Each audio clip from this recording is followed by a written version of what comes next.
What's up, YouTube? Welcome back to the channel. Welcome back to Everything Apron. Welcome back to the garage. We are out here doing another video as always. So today's video, guys, is kind of a continuation of what you saw last time. I swapped out the stock radios from my wife's car and into this car because she wanted the black little LCD screen, and I just took the blue one temporarily. Because of today, we are installing a new radio, a new double din, which you guys will see here in a second. So inside, guys, we actually already got everything laid out that we're going to be needing for today's video.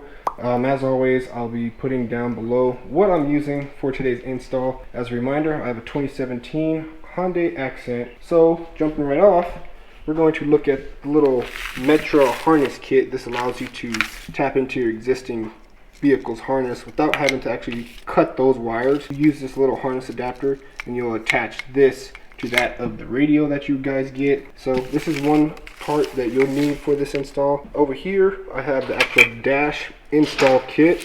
This is pretty much just the face that's going to take place of where your current radio is. This will fit around that double din deck over there, and pretty much just some mounts for it. If you decided to go single din, you can use the bottom portion for a little cubby hole. And of course, you'll have your radio itself, whatever you choose. I went ahead and went with the BOSS BVCP9700 touchscreen, Apple CarPlay, Bluetooth, everything I wanted. This guy has. The screen's a whole lot bigger than the one that's currently in the car. You already got everything out of the box. There's not much that comes with this specific kit here. Of course, the radio itself, you got a manual, you got the little Bluetooth speaker for when you're doing your little hands-free calling. You got the radio harness that's going to connect to this guy, and this is actually what you're going to splice in to that little harness adapter over there. You don't have to worry about messing with your factory cables. Then some more hardware. I'm not too sure which one I'm going to use, but it's going to be this one that came with the radio or this one that came with the dash kit, but nonetheless, this is everything you'll need. So before we go outside into the car, we're gonna get this guy spliced in. Got my little trusty dusty little heat gun there, and got all of our cables ready to go and our solder splices. Printed out a page showing all the different wire locations from the factory harness, just as a double check to make sure I'm doing this correctly. Of course, the radio is already labeled, and of course the actual harness comes with a little paper which tells you exactly where they're supposed to go, but might as well be double sure.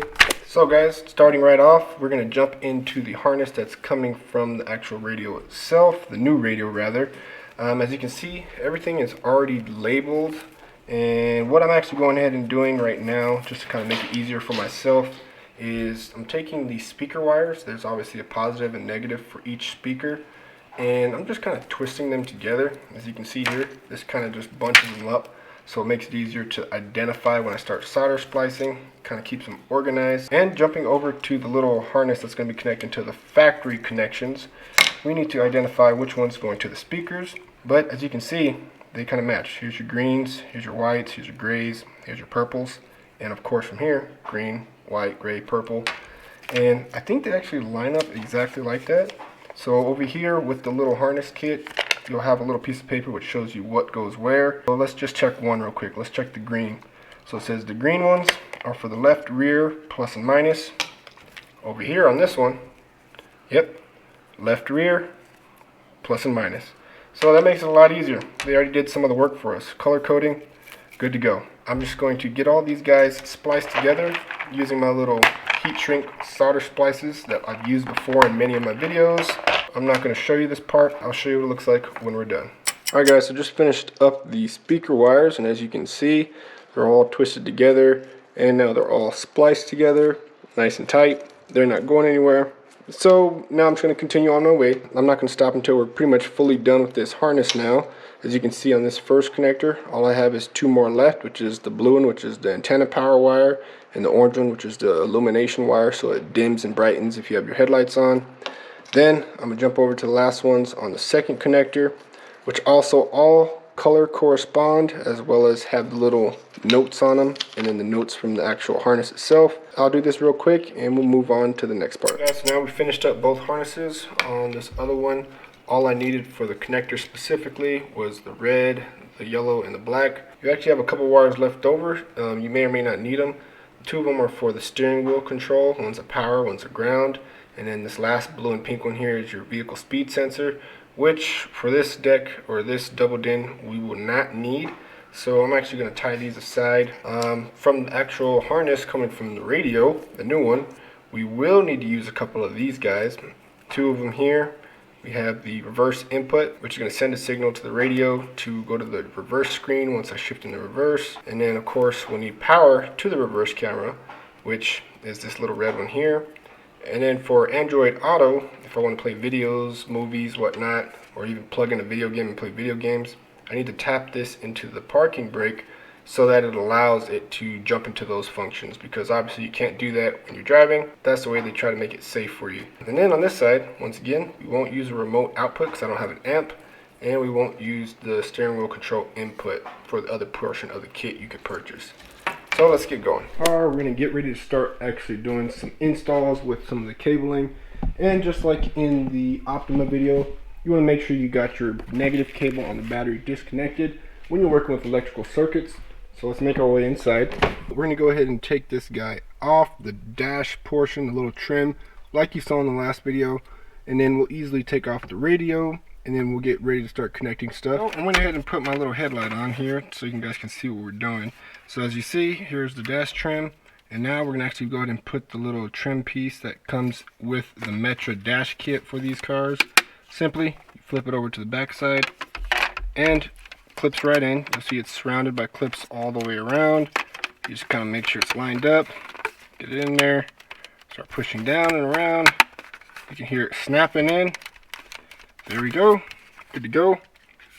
Perfect, nice, matches the factory color, and yeah, that's where your radio will sit. So now that we got the radio out and I got the harness ready, one thing you didn't see me do is I just kind of extended two of the wires here.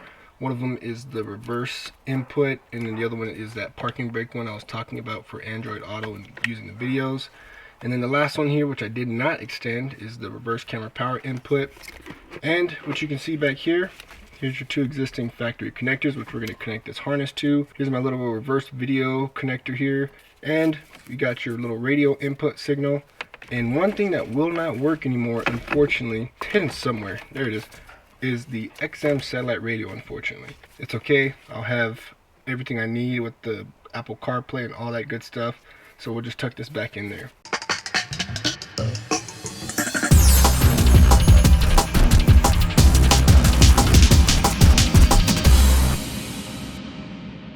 Alright, so what I'm going to do real quick off camera, just so you guys know, I need to run these wires like I said. So I'm just going to get up underneath the dash. I'm going to drag this one, which is the reverse camera input, over underneath the steering wheel area and over to the fuse panel box. And I'm going to get another tap of fuse, as you see here.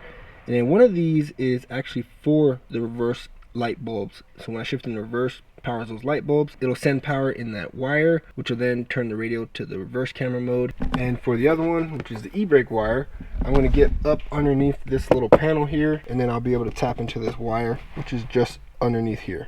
And as always, I decided to do something slightly different. I went ahead and took apart the front portion of the little center console as well. I took that off mainly to make sure I'm not interfering with any of the shift linkages with my e-brake wire, which, as you can see, plenty of room to wire it and route it. And down here, went ahead and disconnected it for now, but here's my little parking brake wire, and we're just simply going to tap this guy into that one and we'll be good to go. Alright, so just finished up those two wires like I said. Here's the little tap fuse, which is going into the fuse for the backup lamp, which in this car, unlike my wife's, is truly in the cabin. And over here for the parking brake wire, as you can see, simply just use one of these little quick splices here. Quick splice into the existing power cord, run the cable down, up underneath here, zip tied it right there so it doesn't get in the way of the shift linkages. And we are good to put this portion back on, so I'll do that real quick. So we are now getting even closer to the fun part, but first we got to get this guy ready to be mounted. So here's the new one here, and as you can see on the sides, there's a bunch of mounting holes, which is where we'll have to use one of these two adapters, either from the dash install kit or from the radio itself. What we need to do is mimic the positioning of these ones here on the stock radio. so that once we get it ready to sit in there, it'll sit nice and level and connect very well. What I'm gonna have to do off camera is I'm just gonna kind of judge where these guys are sitting in reference to the rest of the body of the radio. And then of course on our new one, I'll have to find the corresponding holes in order to keep the brackets in that right spot. For any different radio, you'll probably have to do a different measurement, so I'm not going to show you exactly this part, but I'll show you what it looks like when we're done. I went ahead and got the brackets on there. I ended up using the ones that came with the dash install kit. It took some trial and error. For your radio, you'll probably have to try out which holes and which orientation fit best, but for mine, these are the holes. Hopefully you guys can see. These are the holes I had to install in. I'll kind of show you that real quick, kind of slowly. And then same thing on the other side, had to do that there. Ignore that one missing screw. I actually dropped it down there back in Narnia, but that's the position that you'll have to use for this one here. So now, time for the fun part. Let's go ahead and get connecting, and we're almost time to test this bad boy out. Okay, so starting off, we'll go ahead and connect these little peripheral cords here, starting with the rear camera. So it's simple as that. Boom, connected that guy in. That one's good there. Let's grab the antenna cable, which is this guy right here. Ports all the way over on the left hand side. Plug that guy in. We're good there. Looks like we got the Apple CarPlay. Yeah, so we'll connect that. It's kind of hard to do this with one hand without dropping the radio, but I think we managed to get it. Boom. Last but not least, we are going to go ahead and connect the actual main harness for the radio, and that connects right over here just above the 15 amp fuse for the radio.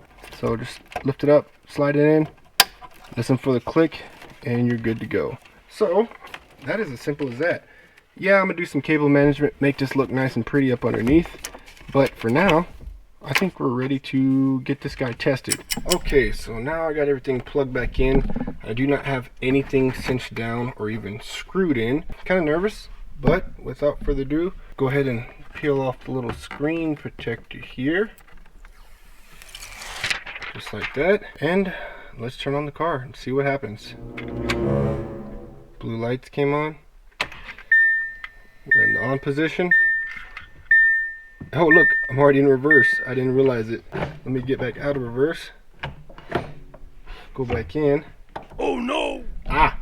So, what it looks like is, I think I need to tap into another reverse light. Not too sure which one it is, but I gotta figure out how to get that going. So that didn't work, as you saw. It stayed on the reverse camera, and after some troubleshooting I figured out why. And it's because the fuse box, or the fuse for the backup lights or the backup bulbs, they always have power. So there's a relay somewhere in the wiring system after the fuse box before you get to the back where the reverse lights are. That actually will switch on and off because this has constant power, which is why the reverse camera was on immediately when we turned the vehicle on. So I remedied that situation. That same cord that I ran from the radio, I actually spliced it into this cable here, which runs down the side, down to the back. I actually located the same reverse cable, which connects to the reverse lights, which is right here in this harness. So went ahead and did a little quick tap a circuit or quick connect right into that same cable. It's actually one of the small gauge green wires. You can see it from the back when you look at your actual reverse lights. I just tapped into that like I said, and now we're good to go. We have switched power when we shift into reverse. So one thing I really did, since we now got all that other reverse camera stuff corrected, is I went ahead and just routed my mic, which will come with the kit. So I routed it just up underneath this light, across the headliner, down the A-pillar, just behind the glove box, and to the back of the radio. That's good to go. Now we are ready to make sure everything's connected and truly do this last test, which it should work this time. Let's go ahead and do this test one more time. I'm not going to turn the vehicle all the way on, but just to the on position.